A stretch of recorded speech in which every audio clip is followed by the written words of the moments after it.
नमस्कार दोस्तों, MPN academy के weekly current affairs test series में आप सभी का हार्दिक अभिनंदन है। यूपीएससी स्टाइल के प्रश्न आपको इस वीडियो के अंतिम भाग में मिलेंगे। प्रश्नों की शुरुआत हो रही है दिवस के साथ। निम्नलिखित में से कौन सा गलत सुमेलित है? Which of the following is incorrectly matched? The right answer is option number B, ये गलत है। यह दिवस 24 अप्रैल को मनाया जाता है। 1993 के 73वें संविधान संशोधन अधिनियम के माध्यम से पंचायती राज को संवैधानिक रूप दिया गया था। 24 से 30 अप्रैल तक विश्व टीकाकरण सप्ताह मनाया गया। 2024 की थीम थी मानवीय रूप से संभव सभी के लिए टीकाकरण। विश्व मलेरिया दिवस की इस बार की थीम थी अधिक न्यायसंगत दुनिया के लिए मलेरिया के खिलाफ लड़ाई को तेज करना। त्रिशूर पूरम किस भारतीय राज्य में मनाया जाने वाला एक प्रसिद्ध मंदिर उत्सव है? Thrissur Pooram is a famous temple festival celebrated in which Indian state? The right answer is option number C, Kerala. Thrissur Pooram एक ऐसा त्यौहार है जो केरल की समृद्ध सांस्कृतिक विरासत में गहराई से निहित है। 1790 से 1805 तक कोचीन के शासक सक्थान थम्पुरन ने 1796 में त्रिशूर पूरम की शुरुआत की थी। अतीत में मंदिर अरट्टू पूजा पूरम में भाग लेते थे, लेकिन उस वर्ष भारी बारिश के कारण वे उसमें भाग नहीं ले पाए।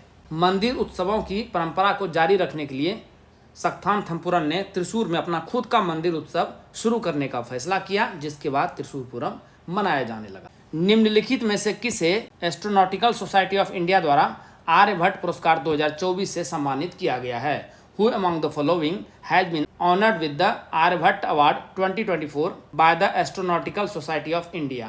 The right answer is option number A, Pabuluri Subba Rao. Ananth Technologies के संस्थापक और सीईओ चेयरमैन पबुलूरी सुब्बा राव को आर्यभट्ट पुरस्कार से सम्मानित किया गया है। यह एक वार्षिक पुरस्कार है जो भारत में अंतरिक्ष यात्री और एरोस्पेस प्रौद्योगिकी के क्षेत्र में उल्लेखनीय आजीवन योगदान देने वाले व्यक्तियों को दिया जाता है। सुब्रमण्यम धरेश्वर का निधन हो गया है। वह किस लोक नृत्य के प्रसिद्ध गायक थे? Subramanya Dhareshwar passed away. He was a famous singer of which folk dance? The right answer is option number D, Yakshagana. प्रसिद्ध यक्षगान गायक सुब्रमण्यम धरेश्वर का 67 वर्ष की आयु में निधन हो गया। वे अपनी अद्भुत आवाज़ के लिए भगवत श्रेष्ठ के नाम से प्रसिद्ध थे। इन्होंने 46 वर्षों तक यक्षगान के क्षेत्र में अपनी सेवाएं दी थी। यह जो नृत्य है यह कर्नाटक के तटीय जिलों में प्रसिद्ध एक पारंपरिक लोक नृत्य शैली है। यह लोक नृत्य पड़ोसी राज्य केरल के थेयम कला शैली से मिलता जुलता है। माउंट एरेबस ज्वालामुखी खबरों में था। यह किस महाद्वीप पर स्थित है? Volcano mount Erebus was in the news. In which continent is it located? The right answer is option number C, Antarctica. चर्चा में क्यों है? अंटार्कटिका का सबसे प्रसिद्ध सक्रिय ज्वालामुखी माउंट एरेबस हाल ही में हर दिन $6000 मूल्य की सोने की धूल निकलने के कारण चर्चा में आया है। यह पृथ्वी पर सबसे दक्षिणी सक्रिय ज्वालामुखी है। यह अंटार्कटिका के रॉस द्वीप पर स्थित है। यह एक स्ट्रेटोवोल्केनो है जिसकी विशेषता शंक्वाकार आकार और कठोर लावा ट्रेफा और ज्वालामुखी राख की परतें हैं। समाचारों में देखा गया शेरगर वन्यजीव अभयारण्य किस राज्य में स्थित है? Shergarh wildlife sanctuary was in the news recently. In which state is it located? The right answer is option number C, Rajasthan. पर्यावरण, वन और जलवायु परिवर्तन मंत्रालय ने राजस्थान के शेरगर वन्यजीव अभयारण्य के लिए पारिस्थितिकी संवेदनशील क्षेत्र यानी ESZ को परिभाषित करने के लिए मसौदा अधिसूचना जारी की है। ESZ का उद्देश्य मानव वन्यजीव संघर्ष को कम करना और वन्य जीवों का संरक्षण करना है। यदि आप 70वीं बीपीएससी के लिए करंट अफेयर्स का PDF प्राप्त करना चाहते हैं तो इसके बारे में जानकारी यहाँ दी जा रही है। लेकिन आइए इससे पहले जानते हैं कि एमपीएन एकेडमी ऐप ही क्यों, क्योंकि हमने करके दिखाया है। दोस्तों, सबसे पहले हमने करंट अफेयर्स का PDF कोर्स लॉन्च किया था। 66वीं बीपीएससी प्रीलिम्स एग्जाम में कुल 36 प्रश्न टैली हुए थे करंट अफेयर्स। बिहार SI की परीक्षा हुई थी 2021 में, क्योंकि उस साल बीपीएससी का कोई एग्जाम हुआ ही नहीं था, तो दोनों शिफ्ट मिला के 31 क्वेश्चंस टैली हुए थे। 67वीं बीपीएससी प्रीलिम्स 2022 जो कि कैंसिल हो गया था और फिर उसका री एग्जाम हुआ था, दोनों मिलाकर के 59 क्वेश्चंस टैली हुए थे। बीपीएससी CDPO प्रारंभिक परीक्षा हुई थी 2022 में, तो उसमें भी 30 प्रश्न टैली हुए थे। तो आपने देखा कि on an average 30 questions tally हो रहे हैं करंट अफेयर्स से सिर्फ। उसके बाद 2023 में हमने diamond static GK test series course launch किया करंट अफेयर्स के अलावे। तो परफॉर्मेंस 30 से बढ़ करके ऑलमोस्ट 45 हो गया है 68वीं और 69वीं में।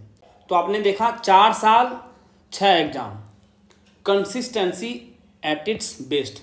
इस बार हमने लॉन्च किया है एनसीईआरटी टेस्ट सीरीज सबसे पहले, और अब आ गया है डायमंड स्टैटिक जीके नोट्स भी, यानी प्रीलिम्स के लिए फुल कोर्स रेडी है हमारा। तो इस बार का 70वीं बीपीएससी का प्रीलिम्स का टारगेट रहेगा 120 आउट ऑफ 150। 120 प्रश्न टैली होते हुए दिखाई पड़ेंगे आपको, और इसीलिए हमने इस बार लॉन्च किया है मिशन 120। दोस्तों, इस एग्जाम्स में जितने भी प्रश्न टैली हुए हैं, यहाँ पर जो आंकड़ा दिया गया है, इसकी आप वीडियो हमारे एमपीएन एकेडमी के यूट्यूब चैनल और टेलीग्राम पेज पर भी मिल जाएगा सारा। ये वीडियो जरूर देखें, इससे आपको पता चलेगा कि प्रश्न किस प्रकार से आते हैं और आपको एमपीएन एकेडमी का यूज कैसे करना है बेटर वे में। दोस्तों, इस मिशन में 3 भाग हैं। सबसे पहले करंट अफेयर्स का पीडीएफ, जो कि सबसे पहले कोर्स लॉन्च हुआ था, वो अभी भी चल रहा है। उसके बाद है डायमंड स्टैटिक जीके नोट्स, यानी डीएसजी नोट्स, स्टैटिक पोर्शन का कंप्लीट कवरेज, और टेस्ट सीरीज। 2 प्रकार के हैं, एनसीईआरटी टेस्ट सीरीज और diamond static GK test series.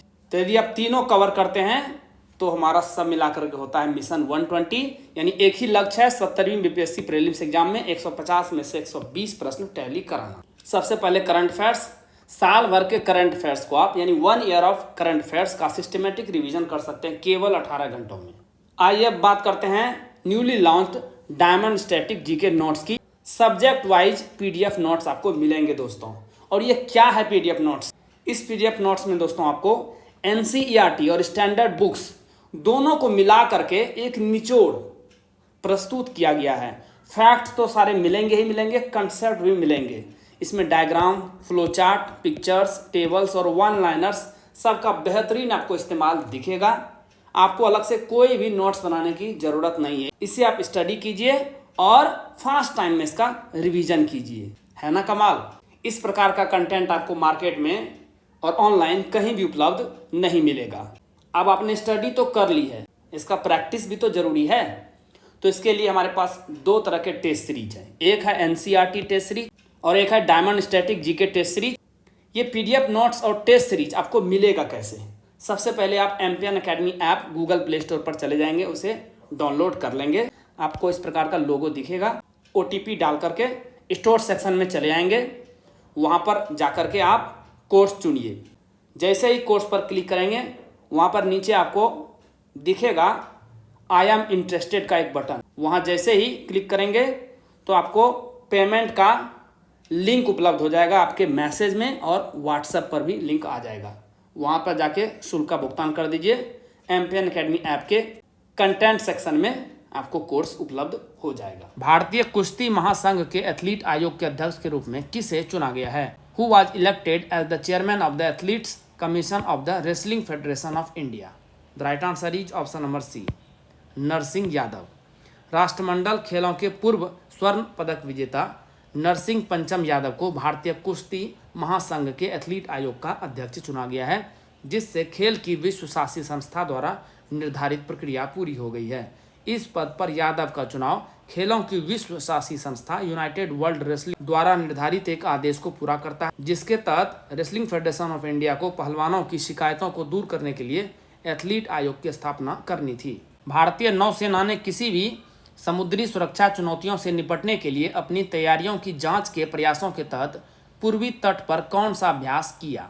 The Indian navy carried out which exercise along the east coast as part of efforts to check its preparedness to meet any maritime security challenges? The right answer is option number D, पूर्वी लहर। पूर्वी लहर भारत के पूर्वी तट पर आयोजित एक सैन्य अभ्यास है। इस अभ्यास में भारतीय वायुसेना, अंडमान और निकोबार कमांड और तटरक्षक बलों के जहाज़ों, पनडुब्बियों, विमानों और विशेष बलों ने भाग लिया, जो सेवाओं के बीच एक उच्च स्तर की अंतर संचालन क्षमता को दर्शाता है। इस अभ्यास का उद्देश्य क्षेत्र में समुद्री सुरक्षा चुनौतियों का सामना करने के लिए भारतीय नौसेना की तैयारियों का आकलन करना है। सिप्री के अनुसार वर्ष 2023 में सेनाओं और हथियारों पर खर्च के मामले में भारत का विश्व में कौन सा स्थान है? According to the SIPRI, what is India's rank in the world in terms of spending on armies and weapons in the year 2023? The right answer is option number D, चौथा। Stockholm International Peace Research Institute SIPRI की नवीनतम report के अनुसार भारत 2023 में रक्षा के लिए 83.6 billion dollar आवंटित करके विश्व स्तर पर चौथा सबसे बड़ा सैन्य खर्च करने वाला देश बन गया है। पहले 3 स्थान पर कौन है? संयुक्त राज्य अमेरिका 916 बिलियन यूएस डॉलर, दूसरे स्थान पर चीन 296 बिलियन यूएस डॉलर और तीसरे स्थान पर है रूस 109 बिलियन यूएस डॉलर। पहला अंतर्राष्ट्रीय इंद्रधनुष पर्यटन सम्मेलन कहाँ आयोजित किया गया है? Where is the first international rainbow tourism conference held? The right answer is option number A, Kathmandu, Nepal में। नेपाल में पहला अंतर्राष्ट्रीय इंद्रधनुष पर्यटन सम्मेलन आयोजित किया गया, जिसका उद्देश्य दक्षिण एशिया में यौन अल्पसंख्यक समुदाय के लिए देश को एक सुरक्षित और सम्मानजनक गंतव्य के रूप में बढ़ावा देना था। इस एक दिवसीय सम्मेलन का आयोजन नेपाल पर्यटन बोर्ड के सहयोग से एक गैर सरकारी संगठन माया को पहचान नेपाल द्वारा किया गया था। प्रोफेसर नईमा खातून को किस विश्वविद्यालय की पहली महिला कुलपति नियुक्त किया गया है? Professor Naima Khatoon has been appointed as the first woman vice chancellor of which university? The right answer is option number A, Aligarh Muslim university. राष्ट्रपति द्रौपदी मुर्मू ने प्रोफेसर नईमा खातून को अलीगढ़ मुस्लिम विश्वविद्यालय की पहली महिला कुलपति नियुक्त किया है, जो एक सदी पुरानी परंपरा को तोड़ता है। हालांकि विश्वविद्यालय की संस्थापक कुलपति भोपाल की बेगम सुल्तान जहां थी और कम से कम 3 एएमयू पूर्व छात्र प्रतिष्ठित विश्वविद्यालयों के प्रमुख बन चुके हैं, लेकिन उड़ीसा के जाजपुर जिले के एक मामूली परिवार की एक योग्य महिला का नाम प्रस्तावित करने में विश्वविद्यालय को 100 साल से अधिक का समय लग गया। क्या आपने एम्पियन एकेडमी का टेलीग्राम पेज ज्वाइन किया है? नहीं? अरे अवश्य ज्वाइन कीजिए। इस प्रकार का लोगो आपको दिखेगा, सर्च कीजिए एम्पियन एकेडमी टेलीग्राम पर। क्या क्या मिलेगा आपको? बीपीएससी परीक्षा से संबंधित अपडेटेड न्यूज आपको मिलेगी। कोई भी नोटिफिकेशन आती है या पेपर में कोई न्यूज आती है तो आपको मिलती रहेगी। बीपीएससी प्रिपरेशन यानी तैयारी से संबंधित स्ट्रेटेजी या रणनीति की पीडीएफ आपको यहाँ पर प्रोवाइड की जाती है। टेस्ट सीरीज के सिलेबस और शेड्यूल को जारी किया जाता है यहाँ पर, और एम्पियन एकेडमी के कोर्सेस और यूट्यूब वीडियो के अपडेट्स भी आपको यहाँ पर मिलेंगे, तो इस पेज को अवश्य ज्वाइन कीजिए। जलवायु रणनीति 2030 दस्तावेज किस संस्था द्वारा लॉन्च किया गया है? Climate strategy 2030 document has been launched by which institution? The right answer is option number A, NABARD.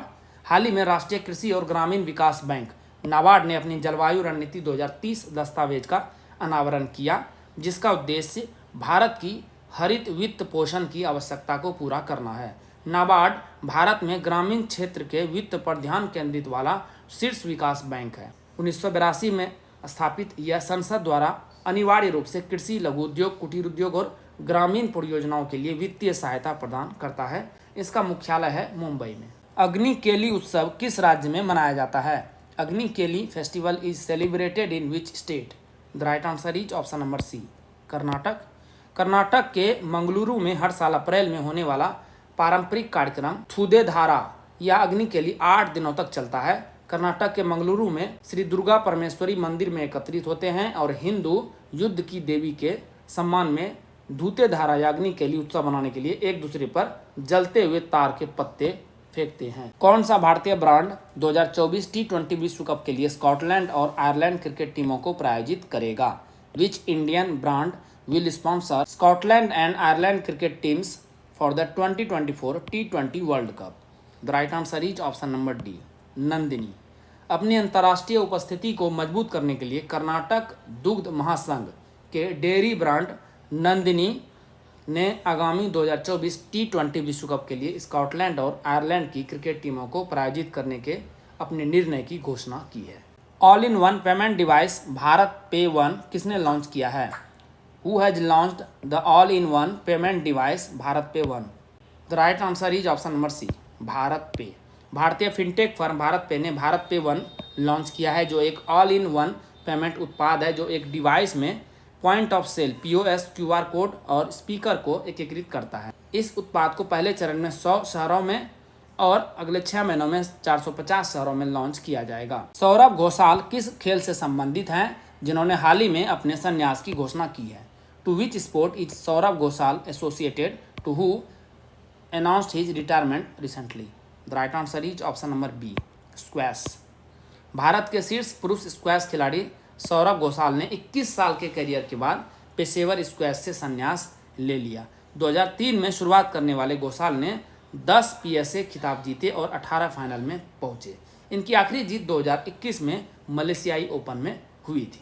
समाचारों में रहा कलेसर वन्यजीव अभयारण्य किस राज्य में स्थित है? Kalesar wild life sanctuary seen in the news is located in which state? The right answer is option number D, Haryana.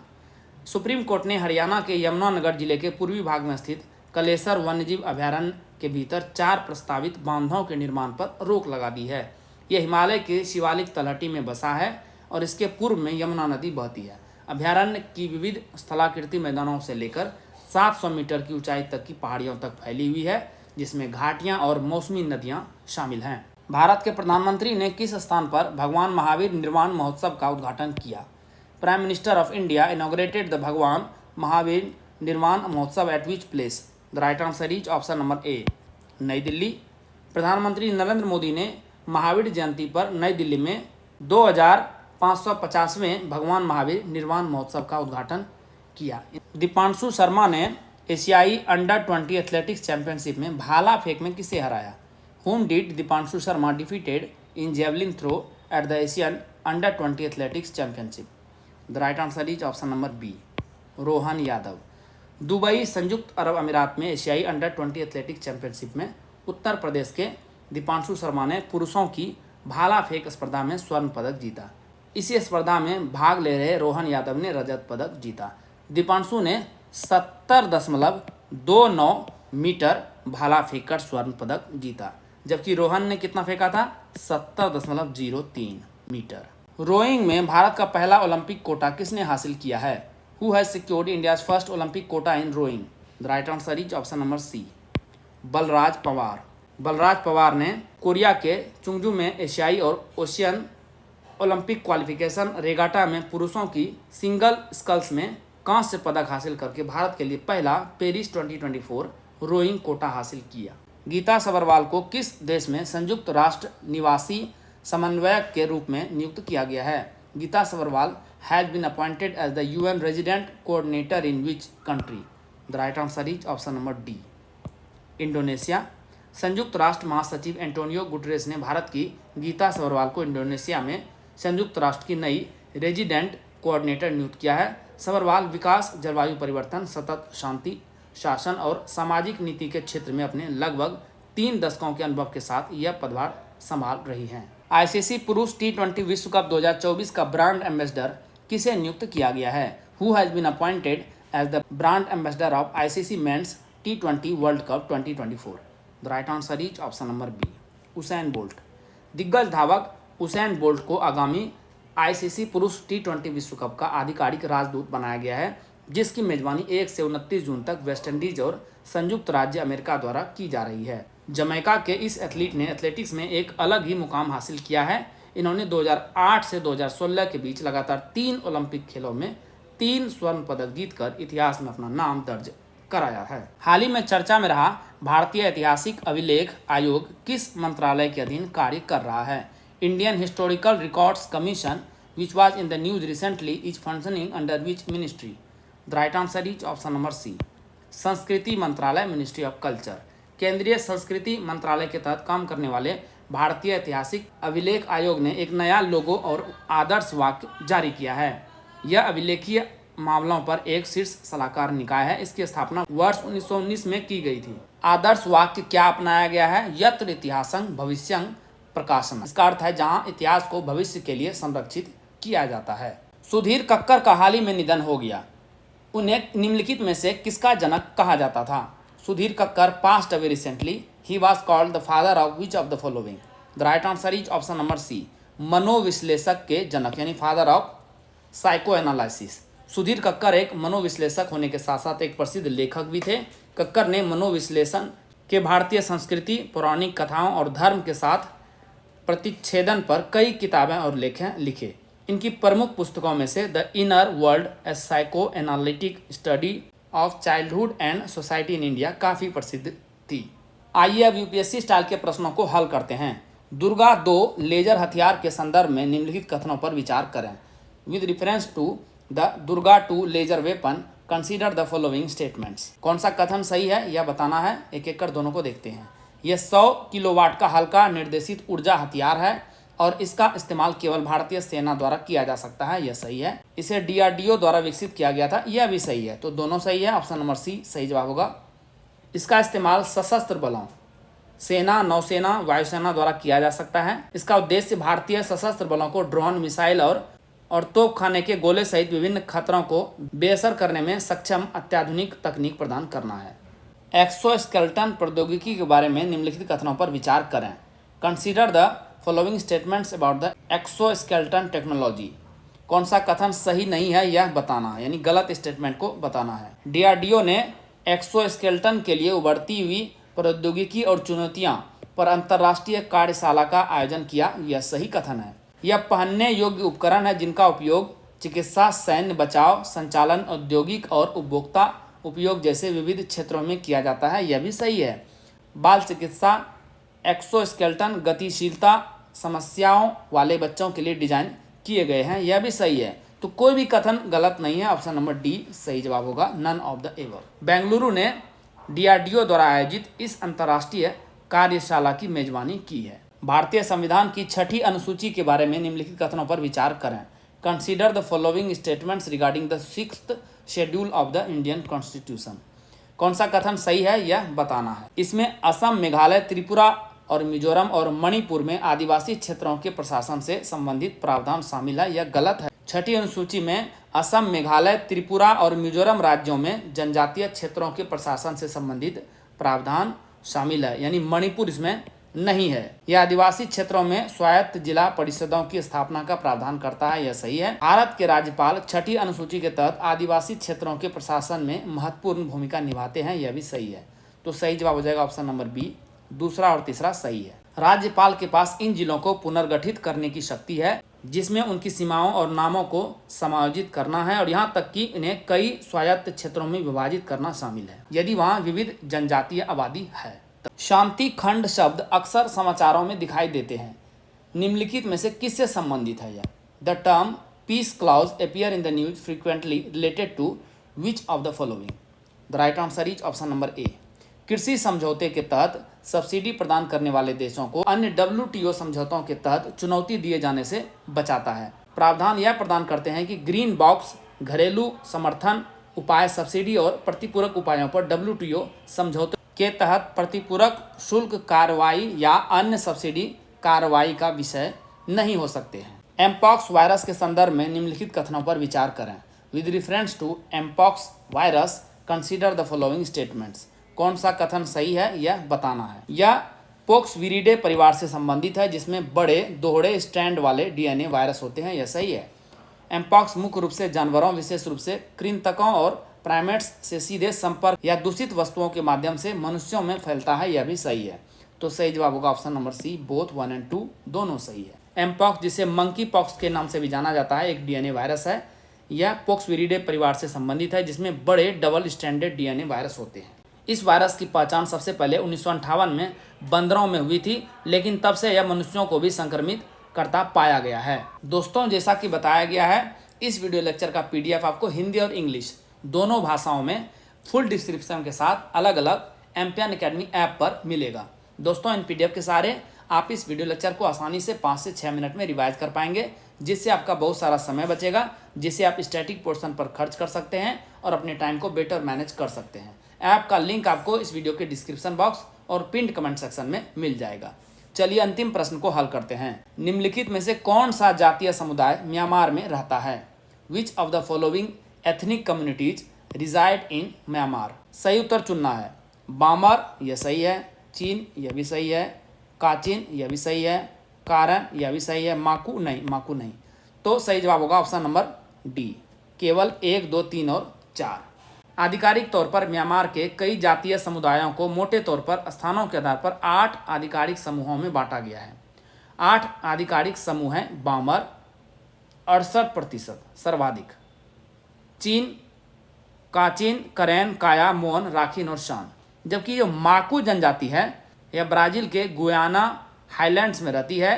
ये खानाबदोश शिकारी संग्राहक हैं। दोस्तों, इसी के साथ साप्ताहिक करंट अफेयर्स टेस्ट सीरीज के इस संस्करण को समाप्त करने की आपसे इजाज़त चाहूँगा। वीडियो देखने के लिए बहुत बहुत धन्यवाद। Thank you very much. जल्द ही मिलते हैं अगले वीडियो में। All the best for your exam preparation.